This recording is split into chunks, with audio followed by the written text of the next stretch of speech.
अजगर पक्षी ने यह गीत गाया कि श्रद्धा में यदि जान है तो भगवान तुमसे दूर नहीं, श्रद्धा में यदि जान है तो भगवान तुमसे दूर नहीं। हमारी आस्था की चट्टान, गुरु भक्ति की चट्टान इतनी अनशेकेबल होनी चाहिए। चट्टाने हिल नहीं सकती, चट्टाने हिल नहीं सकती कभी आंधी के खतरों से, कि शोले बुझ नहीं सकते कभी शबनम के कतरों से। हमारी आस्था की चट्टान इतनी अनशेकेबल होनी चाहिए। देव गुरु धर्म के प्रति इतना विश्वास, इनमें निर्ग्रंथम पावनम सत्यम निसर्गम, यह निर्ग्रंथ प्रवचन सत्य है। मैं हर तरह से इस प्रवचन से जुड़कर अपनी आत्मा का कल्याण करूंगा, ऐसा पवित्रतम मार्ग और रास्ता मुझे भाग्य और सौभाग्य से उपलब्ध हुआ है। मैं थोड़ी सी चर्चा करूं चंदन बाला के टेलों। इतिहास की एक ऐसी ही महत्वपूर्ण घटना जो हमें प्रेरणा देती है कि इन दिनों में तेला करना चाहिए।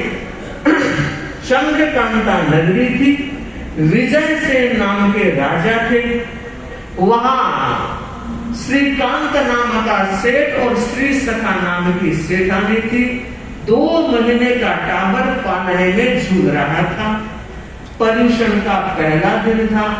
संत उसके घर गए, प्रेरणा दी और कहा कि भाई कल से पर्यूषण प्रारंभ हो रहे हैं, त्याग तपस्या में पर्यूषण की आराधना होनी चाहिए और हो सके तो आप तेला करने का भाव रखना। अठम तप बहुत आवश्यक है और होना ही चाहिए। प्रेरणा संत दे रहे थे। बालक झूले में सोया था, मात्र 2 महीने का था। बार बार पर्यूषण पर्यूषण पर्यूषण शब्द उसने सुना और कहते हैं बालक को जाति स्मृति ज्ञान हो। उस जाति स्मृति ज्ञान के आलोक में बच्चे ने देखा कि मेरा तो तेला अधूरा पड़ा है और कल बड़ा सौभाग्य का दिन है। और बंधु अगले दिन से बालक ने अन्न और जल लेना बंद कर दिया। 2 महीने पहला दिन निकला, माता पिता दोनों परेशान हो गए और दूसरा दिन आधा पौन निकल गया होगा, बच्चा बेहोश हो गया, होना ही था। और आप देखिए वैद्य आया, नाड़ी देखी और कहा बेटा चल न सकता।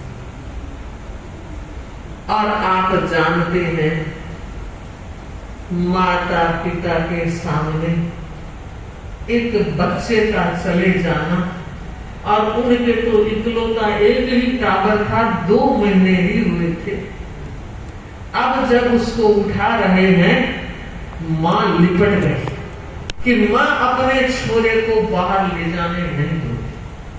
और कहा अब ये मृत्यु हो गई है, कुछ भी नहीं है कि नहीं, घर से बाहर नहीं ले जाने दो। तब बहुत समझाने के बाद कहते हैं घर के पिछवाड़े में खड्डा खोदकर बालक को गाड़ दिया।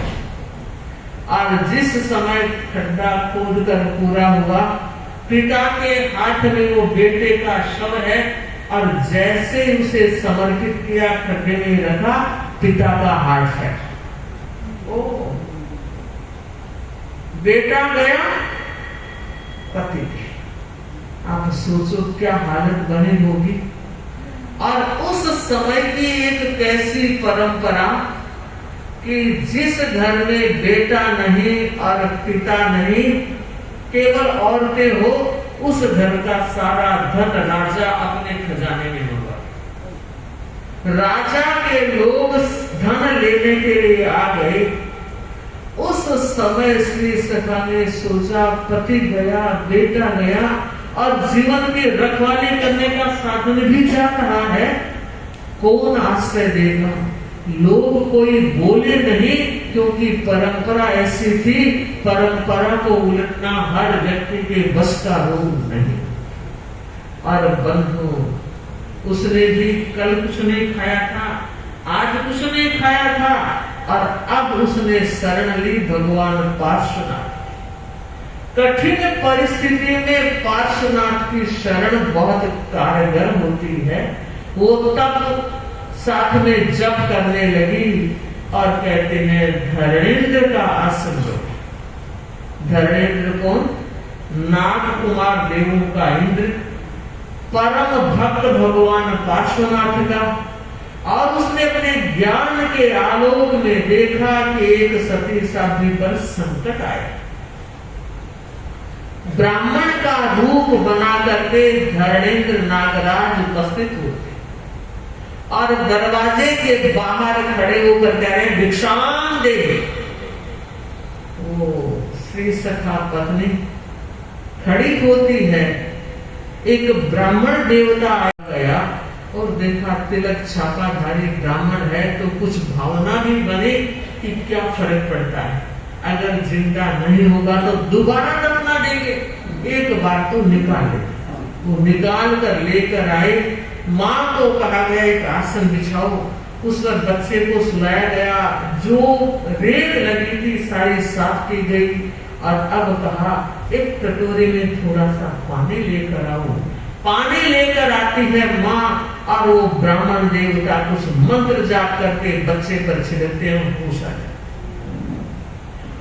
जैसे ही होश आया आग की तरह बात पूरे नगर में फैल गई और राजा तक ये बात पहुंची कि एक ब्राह्मण ने मरे हुए बच्चे को जिंदा कर दिया। जब सारे लोग आए और राजा ने पूछा कि महाराज ये कैसे हुआ, क्या हुआ, और तब उन्होंने अपना परिचय देते हुए कहा मैं धरणेन्द्र हूँ। ये बेटा मरा नहीं था, बेहोश था, मृत घोषित कर दिया गया। तो ये बेहोश क्यों हो गया? तो देवराज ने बताया, धरणेन्द्र ने बताया कि यह पूर्व जन्म में 10 वर्ष का बालक, पर्यूषण का समय था, तेला कर रहा था। इसकी माँ छोटी पत्नी थी, एक बड़ी पत्नी और थी, सोत हो गई ना। विमाता के संतान नहीं थी, छोटी के यह बेटा हो गया और बेटा होने के कारण उसका मान बढ़ गया और इस कारण वो विमाता जल रही है। बंधुओं, ईर्ष्या की, द्वेष की आग बड़ी खतरनाक होती है, कितने जन्मों को जला देती है, व्यक्ति सोच भी नहीं सकता। फिर कहना चाहूंगी बंधुओं और बहनों, ये पर्यूषण महापर्व की साधना भीतर की साधना है। भीतर के कचरे को, ईर्ष्या द्वेष के जो कचरा भरा है, जो गांठें बांध ली है, उसने ऐसा कह दिया इसलिए अब तो मैं ऐसा करूंगा ही नहीं, उसका मुंह तक नहीं देखूंगा, उससे बात नहीं करूंगा। आप बहुत बड़ा अनर्थ कर लोगे, किसी दूसरे का नहीं अपना अनर्थ हो जाएगा। बंधुओं, ईर्ष्या के कारण वो धरणेन्द्र बता रहे हैं उसकी विमाता ने।